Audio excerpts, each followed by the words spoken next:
All right, so we're going to be looking at 4.2, and we're going to be looking at all of our trig functions. So real quick, we're just going to go over the trig functions in terms of SOHCAHTOA. This is a review of your geometry. So you want to remember that when you look at a triangle with a right triangle, if this is my angle down here, the longest side across from the right angle is our hypotenuse. The one next to it would be adjacent, adjacent meaning touching. And opposite then, of course, would be opposite of it. Across would be your opposite. So when we talk about trig functions, we're going to be using that base angle and then talking about the ratio of the different sides. So theta, that little circle right there, is our angle. So now sine, written as S-I-N, is pronounced sine. It is your opposite over your hypotenuse. So if you remember SOHCAHTOA, O-H, so it's our opposite over hypotenuse. So in our triangle, the opposite would be 4, hypotenuse would be 5, and that would be 4 over 5. Cosine, C-A-H, A being adjacent, is our adjacent over our hypotenuse. Remember the A, H, okay? And for our particular triangle, adjacent would be 3, hypotenuse would be 5. And so cosine is the adjacent over the hypotenuse. Tangent, T-O-A, O-A, so opposite and adjacent. So tangent is your opposite side over your adjacent side. So in our case, your opposite is 4, adjacent is 3. All right, so those are your 3 basic trig functions. These are the ones you should have seen in geometry, and probably not in algebra 2, but in geometry we work with those 3. Now there's 3 more trig functions that we deal with. They are cosecant, written C-S-C, secant, written S-E-C, and cotangent, C-O-T. So cosecant goes with sine. He is 1 over sine. That's his equivalent. So he's the reciprocal of your sine function, which means that he is hypotenuse over opposite. And in our case, 5 over 4. So you want to remember that connection, that cosecant goes with sine, that those two are connected. They're reciprocals of each other. Secant then is the reciprocal of cosine. So secant is the reciprocal of cosine, which makes him hypotenuse over adjacent. So when you do the reciprocal, remember, when you divide by a fraction, you're flipping and multiplying. So that's why this is just the reverse of that. So we just flip it upside down, so 5 over 3. Cotangent is the reciprocal of tangent, making it the adjacent over opposite, or in our case, 3 over 4. All right, so there are our, I guess you could put those numbers down here. So those are our 6 trig functions that we'll be reviewing and using throughout the rest of this semester. Very important that you remember who are partners together, they're cosecant or they're reciprocals of each other. All right, so now when we start talking about triangles, we're going to be putting them on what's called a unit circle. A unit circle has a radius of 1. That's what makes it a unit circle of 1. And we'll talk about, there's your radius right there, and we'll talk about the terminal side coming up off of the x-axis. Remember, rotating counterclockwise for positive angles and clockwise for negative angles. So this right here would be my theta. This is my measurement of my angle. And then we can talk about the coordinate points as it moves around. So as we would draw your XY here, if you think of dropping that measurement straight down, this would make this my X, because that's how far out it is. Y would be up and down, making that the adjacent, and our radius is 1 in this case. So with that being said, we can now look down at the bottom and talk about sine in terms of those coordinates. Sine is opposite over hypotenuse, so it's going to be your opposite side, which is your y, over your hypotenuse, which is 1. So we can refer to sine as just the y coordinate. Cosine is adjacent over hypotenuse. So that is your x over your 1. So giving us just x for the cosine. Tangent is then opposite over adjacent. So opposite being y, adjacent being x, and tangent is then y over x. Now remember, the next three trig functions are all just reciprocals of above. So cosecant, when you look at cosecant, you're just doing the reciprocal of sine. So that makes it 1 over y. Secant goes with cosine, so it's 1 over x.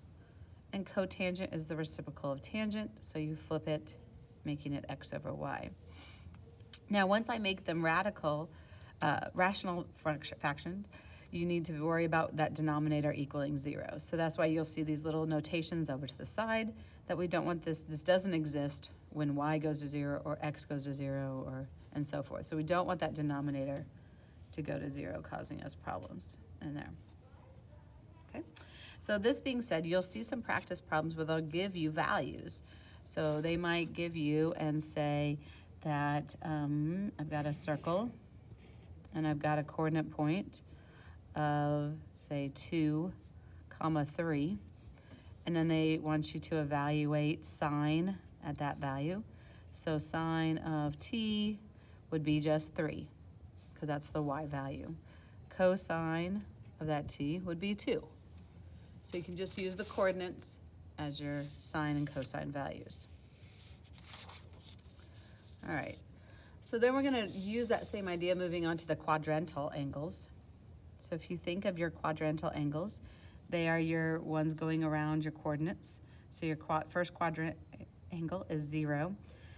As we look at these, we're going to be filling in the table at the bottom of your page.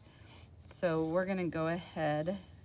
And put in those quadrantal angles. We're going to go 0 degrees or radians. It's the same for radians, but and then it would be 90, 180, and 270 would be my quadrantal angles. If I do those in radians, because radians will have the same answers, they're just written differently, remember. Radians would be pi over 2, pi, and 3 pi over 2. All right. Oh, here was the spot for radians, sorry.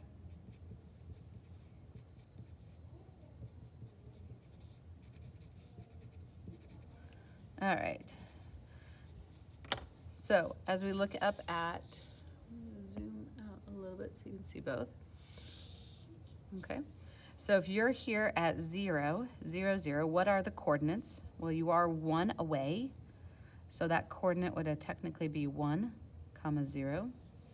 So that gives me a sine value of 0 and a cosine value of 1. Tangent, remember, is y over x, so that's going to be 0. Now cotangent is the reciprocal of that. So what happens when we put 0 on the bottom? We end up undefined. Cannot have that 0 on the bottom. So same kind of thing with cosecant. When I flip or do the reciprocal of 0, I'm going to get undefined. And secant is the reciprocal of 1, and the reciprocal of 1 would just be 1. All right, so let's go to our 90 next. 90 is this dot way up here. So that's going to be 0, comma, the y value, the radius, and our radius is just 1. All right, so that means my sine is now 1, and cosine is 0. Tangent would be 1 over 0, and 1 over 0 is undefined.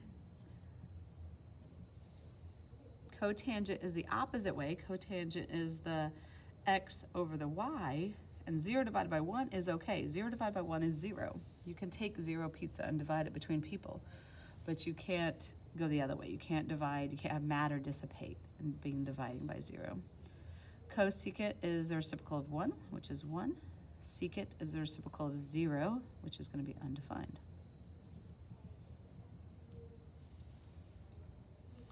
All right, keep going with that. We're going to go on to our 180.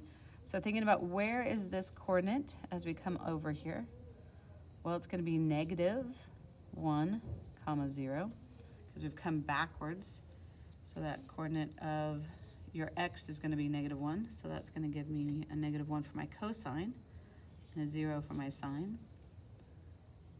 0 over -1, that makes this undefined. This is undefined because that sign is 0 in the denominator. Secant would be the reciprocal of -1, which would still be -1. Now 270, we're rotating all the way down, so we've got the coordinate 0, -1, giving us a -1 in the sine, 0 in the cosine.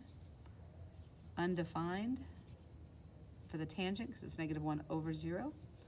Cotangent would be back to being 0. Cosecant would be your -1, and secant would be your undefined. All right. So anytime you need to figure this out, you can think about your quadrants, about where they would if you plotted them, and fill those in. All right. Now, the next angles that we want to look at are similar angles. We're going to look at our 30, our 45, and our 60. So we're going to go 30, 45, and 60, which would be your pi over 6, your pi over 4, and your pi over 3. All right, so let's start with the 45. Got a triangle drawn up here that we can use to reference it. A 45, 45, 90 triangle would be an isosceles triangle. And an isosceles triangle, I know that this side and this side have to be the same. So we're gonna make those as easy as possible. So let's just call those each 1 and 1. So if I call each of those 1, then I can look at how to find that third side by doing Pythagorean's theorem. A squared plus b squared equals c squared. 1 squared plus 1 squared equals c squared. So I get 1 plus 1. 2 equals c squared. So c is the square root of 2. Okay. So now we can do all of our ratios like we did on the front page, where the sine is opposite over hypotenuse. So this is going to be opposite over hypotenuse, which could be 1 over the square root of 2. We do often see this rationalized, where they multiply the top and the bottom by the square root of 2. And so you'll see it more often written as the square root of 2 over 2. It's a more common way. Oh, I completely put that in the wrong spot. Okay, let's come down here.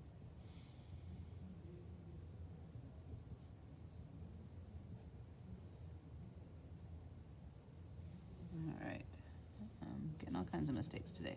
Sorry, guys. All right, so that is not that value. That goes in the 45.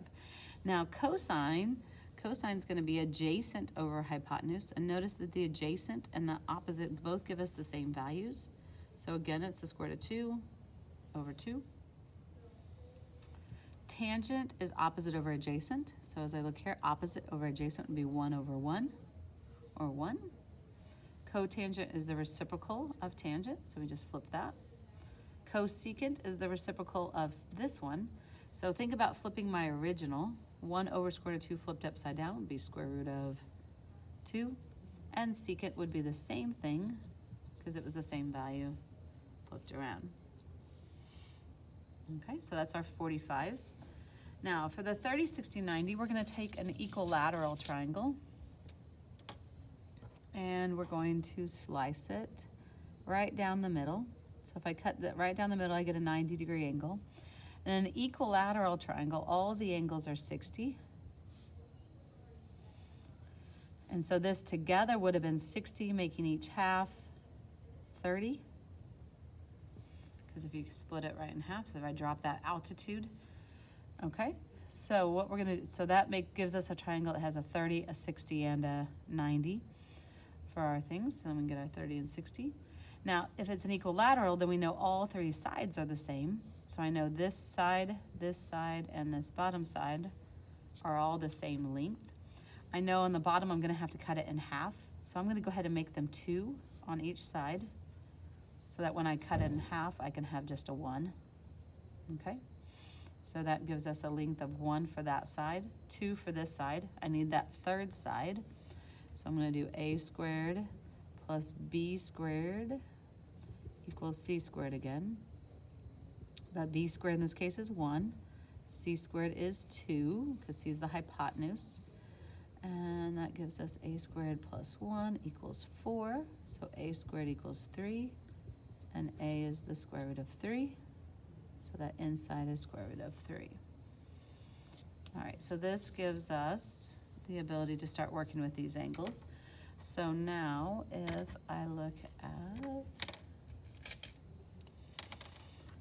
this angle, that's 60, so let's go across the 60. From the 60, opposite over hypotenuse would be square root of 3 over 2. Adjacent over hypotenuse would be 1 over 2. Tangent is opposite over adjacent, so we got square root of 3 over 1, or just square root of 3. Cotangent's the reciprocal, so I flipped that square root of 3 upside down. Cosecant is the reciprocal of this one, so 2 over square root of 3. And secant's the reciprocal of that, 2. Now again, these last two, if you want to rationalize them, you can. If you rationalize them, you get that. And this one would rationalize into that. Okay. We're going to do the similar thing with 30, but 30 has to come from that top angle now. So we're coming from here. So our opposite here would be 1 over 2. Adjacent would be square root of 3 over 2. Tangent would be opposite over adjacent, so 1 over that square root of 3. And then we just do the reciprocal, so this would be back to being square root of 3. This would be back to being 2, and this would be the 2 over square root of 3, or 2 square roots of 3 over 3. I'm not going to be heavily picky about rationalizing. ACT tends to rationalize, so that's why we like to practice it. Your answers are still correct even without rationalizing. Okay, take a minute and see if you need any of that table or if you have any questions on that. And then we're going to go on. So what we're going to do is we're going to take that table and we're going to go to our unit circle with it. Okay, so on our unit circle, everything we've been looking at so far have been in this first quadrant. We've had our 45.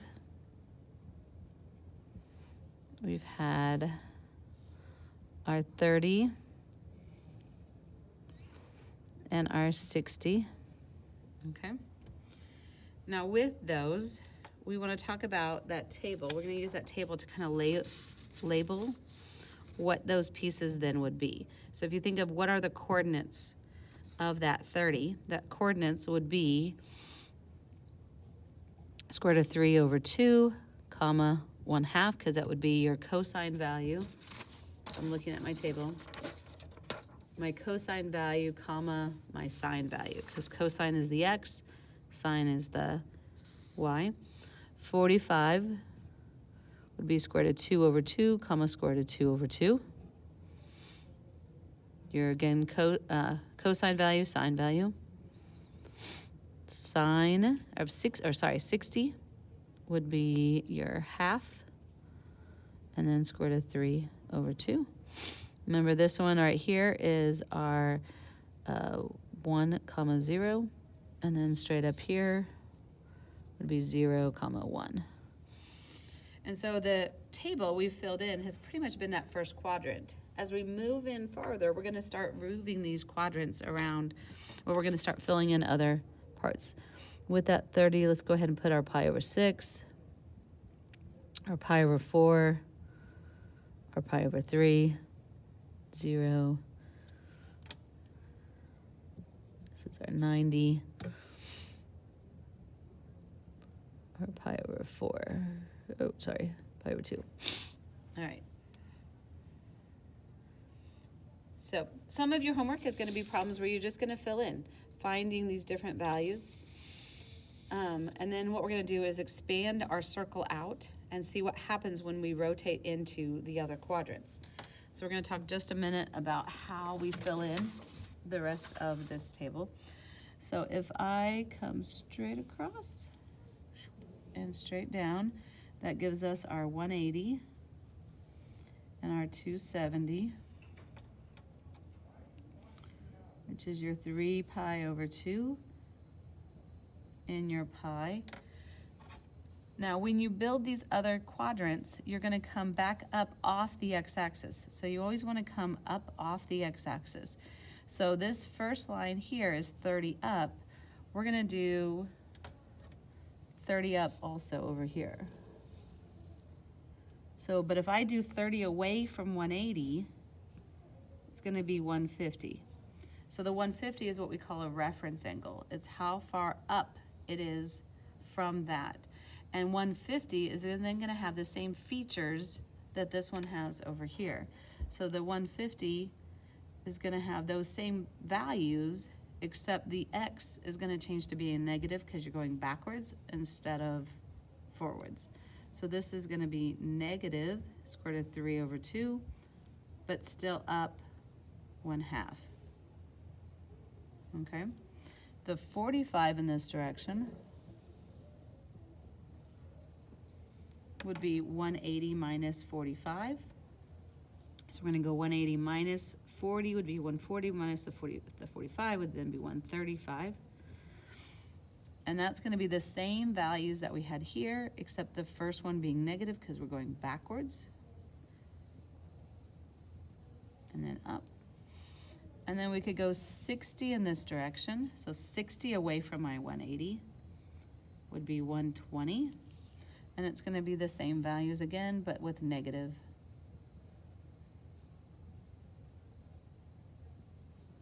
There. Okay. Then you can come downward. Now when you come down, so these were, let's write this out. So these were 180 minus my reference angle for each of those. The ones coming down are going to be 180 plus my reference angle. And they're going to be 30 down. So I add 30 to my 180. So I get 210.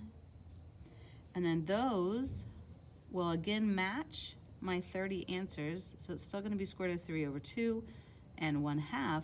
But because I'm going back and down, they're both negative. Then I can do the 45 in that way. So 180 plus 45 would be 225. And that is going to be a negative square root of 2 over 2 and negative square root of 2 over 2.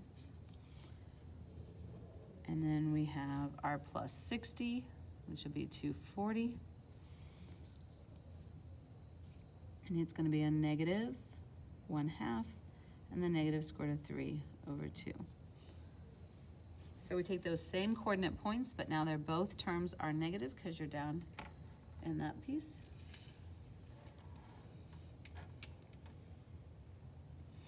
The last one, we're going to come off of the 0. So we're coming this way down. So we're coming that way. So just like this one was coming that way, and the pink was coming up, you're coming off, always off your horizontal plane.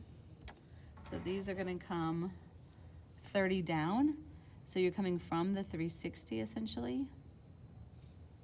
So you're going to have 330. Still going to be the square root of 3 over 2, but instead of being a positive 1/2, it's going to be a negative 1/2 because I'm coming down. The 45 from 360 be 315. And the square root of 2 over 2 would be the same, but then I'd have negative square root of 2 over 2. And coming down the final would be 60 away, giving me 300. And that would be the negative, or the positive 1/2, but the negative square root of 3 over 2. Okay, so let's, I need my coordinates for the straight down. We're 0, -1, and this one is -1, 0. All right, so having that circle You now have what you need to find sine, cosine, and tangent of each of those angles and all of the reference, but it's easier if you always refer back to that beginning. So this bottom part would be great practice for you, and then you can check. One little shortcut, because that's a lot to memorize, all of those pieces and all of that. There's kind of this neat thing you can do with your hand. Your hand is pretty amazing in the fact that it can actually solve a lot of these problems for you. So if you think of your hand sitting in that first quadrant, okay, so I'm going to imagine my hand sitting in that first quadrant, and I'm just going to draw a very rough sketch of a hand. So here's my pinky, and then my thumb, okay? So this is a very messy hand. But we're going to think of those fingers as each different angles. So if you think of your thumb being that 0 degrees, 30 degrees, 45 degrees, 60 degrees, and then your 90 coming straight up. Or you could also think of it in terms of radians with pi over 6, pi over 4, pi over 3, pi over 2, going up like that. Okay, so I've got my hand, each finger representing a different angle. Now, if I want to evaluate sine, okay, I'm going to lower so you're going to lower finger for angle.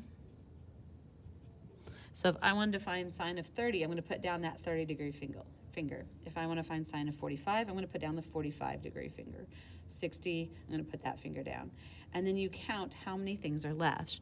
So for sine, it's going to be the square root of number of fingers. And it's always divided by 2. So if I wanted to do sine of 30, I put down my 30-degree finger. How many fingers are here? So it'd be 1 over 2. So sine of 30, remember back to here, sine of 30 was 1/2. So let's do sine of 45. So sine of 45, put down my 45-degree finger. How many fingers are here? There are 2 of them. So it's square root of 2 over 2. Look at your sine of 60. Sine of 60, how many fingers?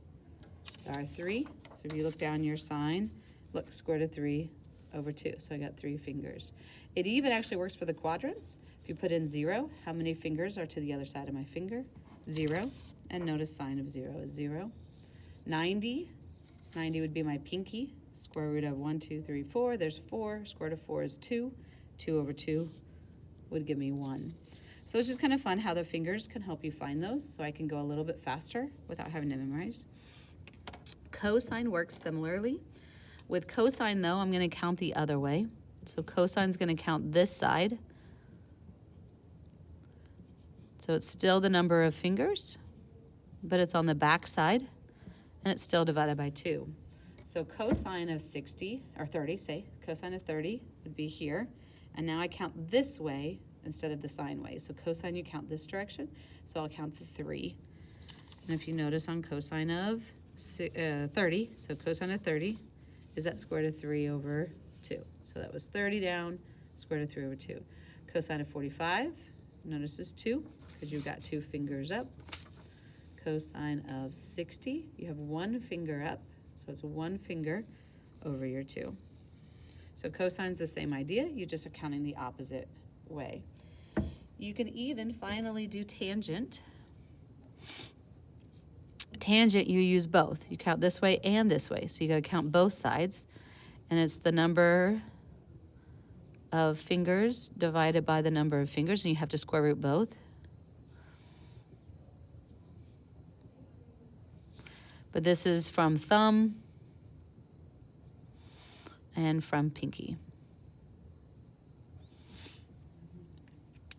So if I do tangent of 30, I put down the 30, just like all the others, but now I count 1 over 3, and I square root both of them.